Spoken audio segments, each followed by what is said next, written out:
আপোনাক আমি বহুত বহুত শুভেচ্ছা জনাইছোঁ ভালে থাকক আৰু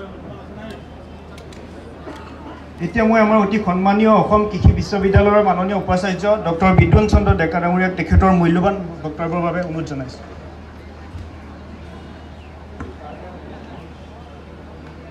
1923 চনতে প্ৰতিষ্ঠা কৰা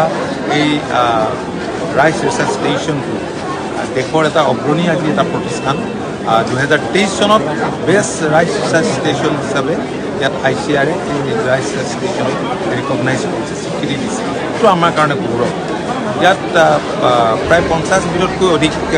বীজৰ উদ্ভাৱন নতুন নতুন বীজৰ উদ্ভাৱন হৈছে ইয়াত ৰঞ্জিত চাহবন বাহাদুৰ চাহবনৰ দৰে তাত টলাৰেণ্ট ভেৰাইটি আছে আৰু এইবাৰ অৰুণ নামৰ এটা নতুন ভেৰাইটি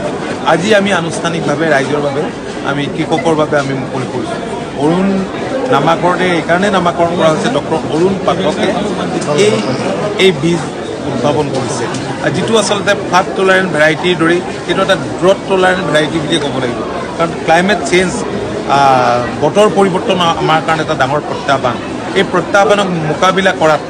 এনেধৰণৰ ভেৰাইটিয়ে স্বাভাৱিকতে আমাক কৃষক ৰাইজক উপকৃত কৰিব আজি বহুত কৃষক বিভিন্ন ঠাইৰ পৰা আহিছে নতুন নতুন তেওঁলোকৰ উৎপাদিত প্ৰডাক্ট আমি প্ৰত্যক্ষ কৰিছোঁ এইটো ভাল কথা বৰমূলাত আজি এতিয়া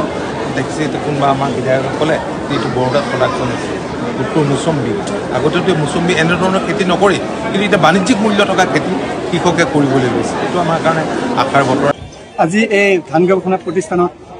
যিটো ভেৰাইটি আমি উন্মোচন কৰিলোঁ নাম দিছোঁ আমি অৰুণ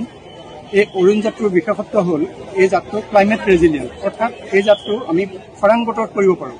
আমাৰ আজিকালি কি হয় ধানটো ৰোৱাৰ পিছত কেতিয়াবা বহুত খৰাং হৈ যায় তেতিয়া আমাৰ ইৰিগেশ্যন যিহেতু সুবিধা আমাৰ সকলো পথাৰতে নাই তেতিয়া আমাৰ খেতিয়কৰ বহুত লোকচান হৈ যায় তো তেনেকুৱা উদ্দেশ্য আমি আগত ৰাখি যাতে কৃষকসকলে বেছি লোকচান ধৰিব নালাগে তাৰ কাৰণে আমি উদ্দেশ্য আৰু ৰাখি এই জাতটো উদ্ভাৱন কৰা হৈছে এই জাতটো 100 পৰা 110 দিনত মেচিয়ৰ হ'ব অৰ্থাৎ 3 মাহ বা 3.5 মাহত আমি এইটো হাৰ্ভেষ্ট কৰিব পাৰিম আৰু যিহেতু 3.5 মাহত আমি হাৰ্ভেষ্ট কৰিব পাৰিম এই জাতটো আমি ছেকেণ্ড ক্ৰপ বা থাৰ্ড ক্ৰপ কৰিবৰ কাৰণে খুবেই উপযোগী আৰু ইয়াৰ উৎপাদনশৈলী বহুত ভাল 3 টন প্ৰতি হেক্টৰ 10 পৰা 12 মোন ধান পাব 10 পৰা 12 মোন ধান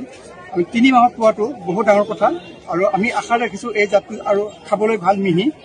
কৃষকৰ মাজত যথেষ্ট সমাদৰ লাভ কৰিব কাৰণ এই ক্লাইমেট চেঞ্জৰ যিটো প্ৰভাৱ আমাৰ মাজত চলি আছে অদূৰ ভৱিষ্যতে আমাৰ ধান খেতিৰ ক্ষেত্ৰত এই ভেৰাইটিতে সুদূৰ প্ৰসাৰী প্ৰভাৱ বিস্তাৰ কৰিব